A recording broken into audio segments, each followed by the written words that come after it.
It's like gold dust. You hear me coming through your speakers. You see me mashing up your airwaves. I know you can't get enough of my sound. Hey everyone, Voltas here, coming through your speakers, and today we have yet another 1v1 matchup on Shakuris Plateau. I don't know, I have to look at my statistics, but it seems like I am always casting Shakuris Plateau. It's a pretty balanced map, so maybe I'm just picking the right games.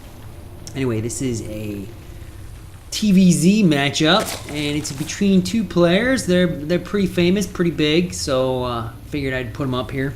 So let's get to our introductions. On the lower left-hand side of Shakuris Plateau, we do not need our APM, we need our names. Lower left-hand corner, our red Zerg player, none other than the famous Korean Incredible Miracles NesTea. And in the lower right-hand corner of Shakuris Plateau, we have our blue Terran player from the team Evil Geniuses. It is DeMuslim. Alright, our two players are looking pretty good today. It's a little gloomy on Shakuris Plateau, but you know, it's always a little gloomy here. No one can, I guess they really can't control the weather out in space, whatever plateau this is on. Whatever foreign rock this is at. And look at you go, DeMuslim! Tricky little prox racker. Wow. He's got huge, giant ball bearings on his barracks. Yeah, that's what I meant. And it does look like NesTea is going down with a quick second hatch. So this could not bode well for him, but it does look like, let's see, I got the darn thing wrong. Okay, yeah, there is the Overlord. He did not see these things. And, if he just moved that over just a little bit, he might see what's going on. The nefarious activities of DeMuslim. Being a little evil guy, throwing his SCV up there like, nope, I just walked over. I didn't build a barracks. I'm just coming in here and checking this stuff up. I just wanted to check your neutral supply depot, make sure that it was fully functional. I don't think he really said all that, but he did come in at a pretty good accurate timing for if he was to just do kind of like some regular scouting. So that second hatchery is up, and then the barracks is going up. We've got two Marines coming up here, a second SCV that is going to help back this up. The Overlord is like, I need to GTFO. We've got two more Marines coming up, another barracks. This is looking brutal. This kind of, now we do have, looks like we got a couple spine crawlers going up that might be helpful. A lot of Zerglings. We got, I don't know, a handful over here. But I'm not sure with these barracks just now finishing up. Wow, he was a little aggressive, a little earlier than probably I would want to be. He's got all his SCVs. He's got a totally full bunker. The second bunker is being filled by those forward racks. Spine crawler is going to try to sit down. I'm not sure what it's going to do. It's going to be able to actually attack this bunker, but you know, he's got two SCVs over here and a third if need be. I just think that they're going to mow through this hatchery and then deal with the spine crawler. Queen's coming up, and we got enough Zerglings that they're going to push forward to see if they can kind of dismantle this early aggression from DeMuslim. Will they be able to take it down? We've got drones in game. Lost one bunker. Second bunker going down. A lot of damage done. We still have a few Marines here, and he is producing more. Will he be able to take out this spine crawler? He really needs to take out this hatchery. He put all that effort into it, and he's still not able to take down that hatchery. And now the last of his troops are being pushed back.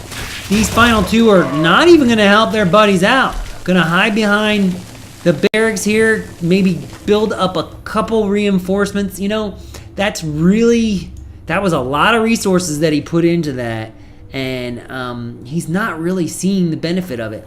That hatchery is, oh, what do we got? We still got 396 hit points. He needs to take that thing down. Now he's got a spine crawler up at the top of the ramp, which is going to make it even more difficult to push up the ramp. He's got to keep on producing these troops, but he's also got to get these barracks out before the Zerglings come after. It looks like he's going to try to bring one home and send one up for scouting purposes. These Zerglings, I missed some action over here. I'm sure they tried to push up the hill here, but seeing that there were some supply depots and he was pretty well nestled back here. Now he does have his command center up, so he is going to try to push out to his natural, probably bringing these Marines up to bunker up. Right now they're just kind of patrolling around for these Zerglings. So, yeah, you know, I really don't think he got the value for the pressure that he put on there. With some good pressure, and if he would have taken out that hatchery, I'm pretty sure it would have been a GG from NesTea, or at least another painful response. But right now, I think NesTea's in decent condition. He defended that, and the second base of the DeMuslim is way behind. Although I don't see our Zerg player getting to expanding to his third base anytime soon. And usually a Zerg, you want to stay at least one expansion ahead. You got a little leeway when you got the first two there. The DeMuslim definitely needs to set something up. And he is gonna, let's see, he's gonna push out. Nice stutter step from the DeMuslim, but he is gonna lose all of his Marines. And he's going to get a full scout of nothing but macro play from NesTea. And boy, we got a barrack scouting everywhere. Who says you can't have map presence when you're turtling as a Terran? Just float your barracks around. Float them up. Now we got 2 command centers. Wow, so we're going to try to double command center. Maybe he'll just float them around, you know? Apparently that's the Muslim solution for scouting. I highly doubt he will use a command center. Now he has transferred to some Hellions. I think these are probably just going to be more of defensive Hellions than anything. Do have a significant transfer of SCVs down here, so we will get our second base up and running pretty quick. For our Zerg level, Zerg player, we have metabolic boost coming, so that's going to make Marine patrols pretty useless, but he does have these Hellions, so that's a good counter to that. We got 12, 13 Zerglings coming up, and we've got a Spire going down, and it looks like a Baneling's nest just completed. Armory coming from our Terran player. Infernal Pre-Igniters for the Hellions, so it looks like despite that early bio pressure from DeMuslim, he is going to transfer to at least, I wouldn't say mech play, because a lot of times these Hellions are just more pressure. And we do see the little wings on our Zerglings popped up, so they are metabolically boosted. Good to go. Good to go. Hellions are going to go out here, going to kill this drone. Kind of showed his cards there that he does have Hellions out. A significant number of Hellions. Nothing too big. Now, let's look at our units. It looks like we got 62 drones and 46 SEVs, so with mules that makes it, I don't know, I want to say almost even, but not really. It does look like, well, no, the Muslim was definitely behind, especially because of that push. So we're seeing the fruits of that. Got an Overlord scouting absolutely everything out. Looks like we got an Overlord over here, an Overseer, an Overlord over here, an Overseer over there. Are putting up turrets, which is probably a good idea to kill this Overlord as well. The mutas that are inevitable. Now we do have these Hellions taking on these Banelings and stuff, but the mutas will push those back because Infernal Pre-Igniters do not shoot up. So they're pretty useless there. Gonna kind of turtle back here. We do have enough turrets up to hopefully prevent any significant muta harass. Got some repairs going on for our Hellions. Looks like they're going to head back out. Maybe cause some more damage. Big investment. Got 3 factories down. One with a reactor and another with a tech lab. So we are going to see some mech play out of DeMuslim. I thought it might have been just your standard Hellion play. We got Thors now up on the top tier. Probably going to move down there. That's probably going to be a direct counter to any kind of Muta play that NesTea has. But I don't know if NesTea's really committed to a massive amount of Mutas. He's got 6 of them. And I think it looks like he's pretty happy with them. He's double expanding up here. I shouldn't say double expanding. He's had this one up at least a little while. So got some more drones transferred over here. And then we got another one going up here. So NesTea's got his macro game in play. Running it full steam ahead. Mutas, just enough mutas to cause some harassment. But, you know, not really work all of these Thors. Now the Thors are going to push out. And we'll see how the Thors do. They do pretty good against Zerglings, pretty good against these mutas. A Thor Hellion push. Not bad. I don't know if I've ever seen anything specifically like this. But it's a decent balance. We got the Hellions with their pre-igniters that can do a lot of damage to the ground. Thors, as long as they're not getting magic box. But again, I don't see NesTea investing significantly in his mutas. Defending this third base pretty easy with this group here. NesTea seems to be sticking with something that I've seen him do quite often, which is just a ton of Zerglings, Banelings, augmented by some mutas. He does a pretty good job with that. I've seen him win matches late in the game with pretty much just that. So, nothing too unusual that we're seeing from NesTea right now. This Thor Hellion play is a little bit more unusual, and I kind of like it. Not a bad transition. I'm not sure how it's going to pan out. I've never really seen anybody do it quite like this. But, you know, that's one thing that I like seeing, especially from the foreign players. Oh, okay, we were trying to get some missile turrets up, but there is going to be some muta harass. The Hellions, the Thors are going to come in here and fend those off. And once these turrets are up, I think we're going to have some mining. We got a PF, Planetary Fortress, here too. So I think that this base is going to be safe. This base down here is safe. So hey, you know, from putting yourself behind in the game early on with that barracks, those double proxy barracks, DeMuslim is double timing to get his macro game back on track. And I think he is still one base behind, but considering all, that's okay. I'll buy that for $1. Alright, now we are pushing forward with those Hellions and those Thors. Taking out some creeps, keeping NesTea from getting too far out there. Gonna take down these spine crawlers. NesTea has added some roaches to his group. A lot of banelings there, gonna not be too useful against the Thors, but if you can corner some of those Hellions, they'll blow up pretty easily. Augmenting this with some siege tanks. He is pulling back. I'm sure this is probably not what he wants to do. He wanted to have at least that siege tank sieged up, but it looks like that thing is going to go down. A lot of banelings destroying themselves on these Thors. Not going to do a lot of good. Still saved a lot of Hellions, and then another push of banelings banging against the Thors. And I would say that, wow, I don't know if that was an economical trade for DeMuslim. But, because he lost a lot of expensive mech units there. A few Thors, lost the tanks that he had. But he was able to fend off that pretty aggressive Baneling push from our Terran our Zerg player, NesTea. NesTea's now main earning a few more over to yet another base. How many we got running? 1, 2, 3, 4, 5. But we still got 4 running for DeMuslim, so that's not bad.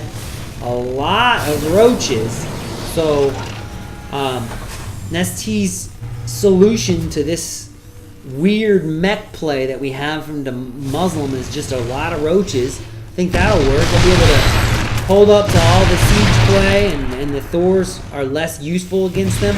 And we do have some roaches coming up here, and they're going to take on this planetary fortress. And one disadvantage of having a huge mech army is they are not as mobile as you want to be, despite the fact that roaches aren't as fast as maybe some of the other Zerg units. They were able to slip by that line of mech units and come in here and destroy this planetary fortress. They're now pushing up to the top of this base here where they're kind of trapped. Not sure what DeMuslim's going to do. Just leave them trapped up there? Not really a bad idea to leave them trapped up there because they cannot be reinforced. They are taking up supply. They're not enough to take anything on, especially considering the fact that this base right here doesn't even have anything but long distance mining going on. That poor mule, he went over here, he's like, I just want one more round! Just one more round of minerals, now that's some free blowing up. Roaches are trying to sneak their way out, and that didn't work out too good.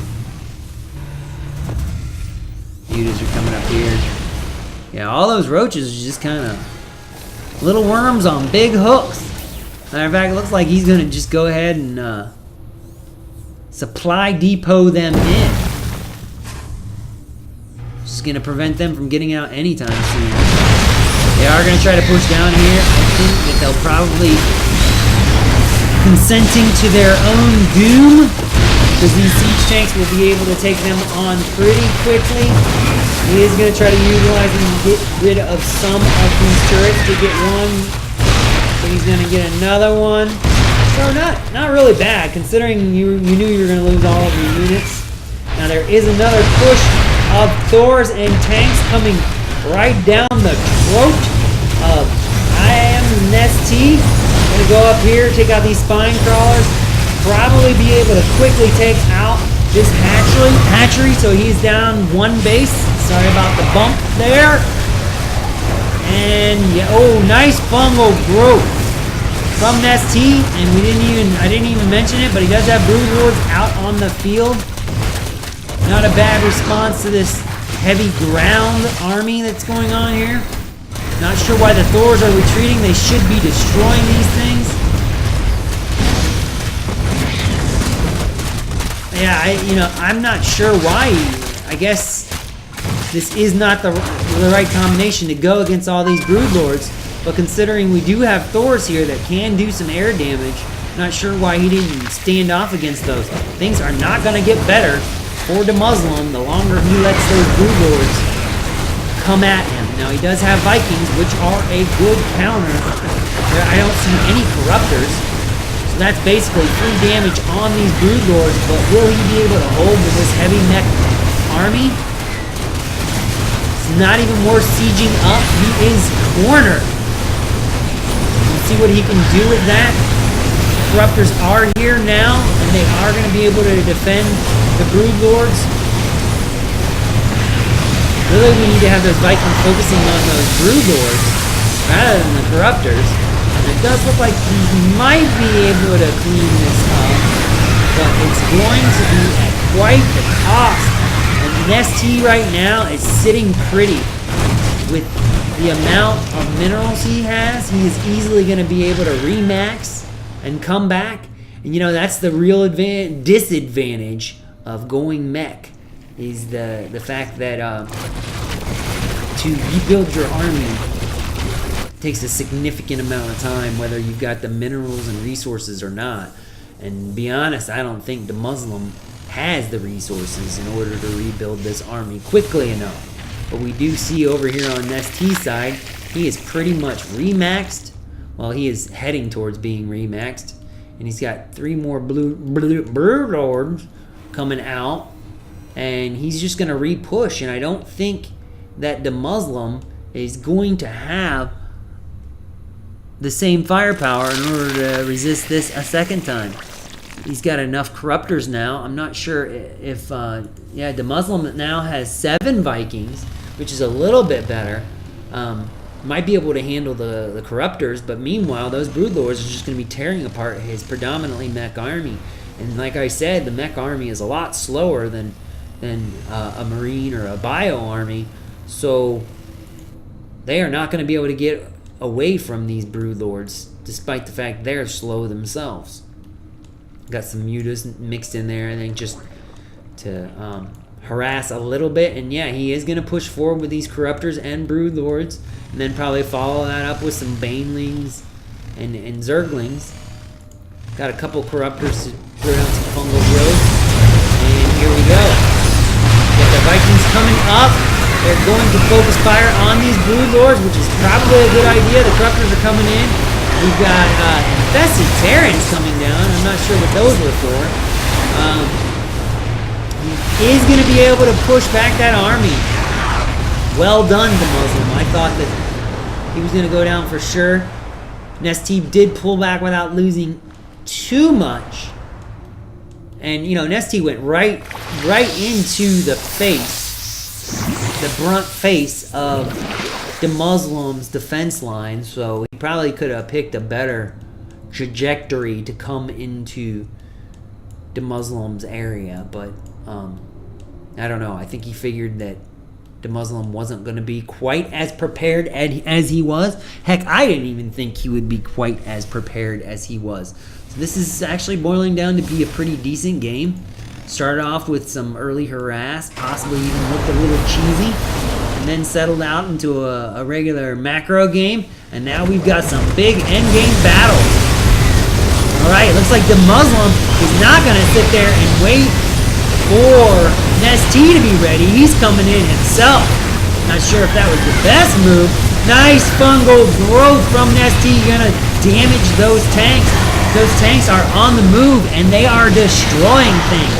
And it does look like the corruptors and the broodlords are going to go down, and believe it or not, this mech army has decimated most of NesTea's army. Now he's trying to take out these corruptors, which has been pretty good, because we'll have no defense for any broodlords. And it does look like he is going to push into this base yet again, and possibly do some significant damage to NesTea's macro game, and that could definitely slow this Zerg player down. We see the Muslim continuing to push into NesTea's world, making it quite painful for him. He's just kind of throwing these corruptors up here, and they're not doing too much. Looks like our Vikings are going to survive that. A lot of roaches from NesTea. Not sure that's the best against this mech army, but they're doing their job. They are at least softening it up. But this is a little desperate on NesTea's part. I'm not saying NesTea's going to go down to this, because it looks like he has still plenty of supply going on. And these stores are going to back up a little, hopefully get a little bit of support from these siege tanks. Nice surround from NesTea. He is going to be able to push even further, killing those roaches. It does look like we've got a significant number of Vikings, and NesTea has pretty much stopped all corruptor production and broodlord production. That's not that useful these days. A lot of roaches, continuing to respond with roaches, and he's throwing some drones in there. So that is going to mean that he's going to lose even more of his macro game. He was able to clean up those siege tanks and does have a few roaches in response, but it does look like DeMuslim is continuing to build up his mech army, sticking with the mech play. I'd like to see him destroy this creep right here, because you don't need to have that creep path running up to your front door. Got a turret's going down, so he's kind of defining the line between the two sides. What we got go over here? We got these Vikings over here that are doing maybe some kind of harass, or they're not so useful now that there's no corruptors or broodlords on the map. But I guess they've done their job to make NesTea change his tech. And things are starting to settle out into a macro game yet again. Looks like we got another base going up here for DeMuslim. Looking at the units, we've got, again, a lot of roaches for NesTea, so he's sticking to that as far as production. We've got another hatchery going down. We've got more Thors coming out. A couple barracks probably going down. So we might see some kind of transition into bio, or at least adding some bio in the army. Not a bad idea. Marauders. Now these Hellions are with their infernal pre-igniters. Wow, I got all that out. Tried to go in here and do some harassment. Not really doing a lot there. These roaches are going to push up this hill, and they can then push down here and get kind of the backdoor access to this base of the Muslims. But I'll tell you what, this is pretty much mined out. So even if he lost this, I don't think there's anything wrong with that. And actually, he's just going to go in here and try to put down another hatchery. This is a little close for my comfort. I think if DeMuslim gets clued into the fact that there is a hatchery down here, he'll quickly push up with some of his mech army and destroy that. We do have the Vikings kind of getting out of that corner. I think we should see.